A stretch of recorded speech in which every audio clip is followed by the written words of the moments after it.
Right, அடுத்து தீர்க்கல இப்படி ஒரு கேள்வி வரலாம். x வர்க்கம் மைனஸ் 25 சமன் 0 இல்லையா? ஓயலாகிறது தானா? x வர்க்கம் மைனஸ் 25 சமன் 0. தீர்க்க என்று சொன்னா x என்ற பெருமானத்தை காண்க என்றான அர்த்தம் இல்லையா? ரைட், இத ரெண்டு வழியில செய்யலாம். முதலாவது காரணிக்கோவையாக மாற்றி செய்யலாம். எப்படி காரணிக்கோவையாக மாத்துறது? இப்போ நீங்க படிச்சிருப்பீங்க x வர்க்கம் மைனஸ் y வர்க்கம் எப்படி எழுதலாம்? ஒன்றில் x மைனஸ் y அடுத்து என்னது x பிளஸ் y. என்ன ஒன்று மைனஸ் ஆகும் ஒன்று பிளஸ் ஆகும் வரும் இல்லையா? அதே தான் இங்கே செய்ய போறேன். x வர்க்கத்துக்கு என்ன மாதிரி 25 எதின் வர்க்கம் 5 இன் வர்க்கம் இல்லையா? 5 இன் வர்க்கம் சமன் 0. இப்பொழுது பாருங்க x மைனஸ் 5 அடுத்து என்னது x பிளஸ் 5 சமன் 0.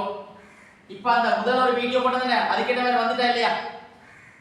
x மைனஸ் 5 சமன் 0 ஆக இருக்கலாம் அல்லது x பிளஸ் 5 சமன் 0 ஆக இருக்கலாம்.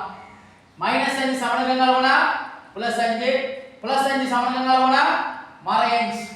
பாருங்க x க்கு ஒன்று பிளஸ்லயும் வரும் மைனஸ்லயும் வரும். இதை இன்னும் ஒரு வழியில செய்யலாம். x வர்க்கம் மைனஸ் 25 சமன் 0 மைனஸ் 25 சமணகங்களோனா என்னவா வரும்?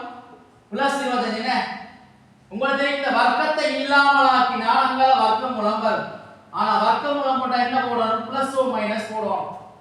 ஏன்னா தீர்க்கல x இன் பெருமான காண சொன்னால் மைனஸ் வர்க்கிட்டாலும் பிளஸ்ல வரும் பிளஸ் வர்க்கிட்டாலும் பிளஸ்ல வரும் இல்லையா?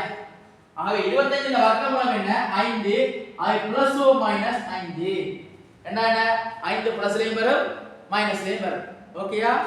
விளங்கினா லைக் பண்ணிக்கோங்க. Thank you.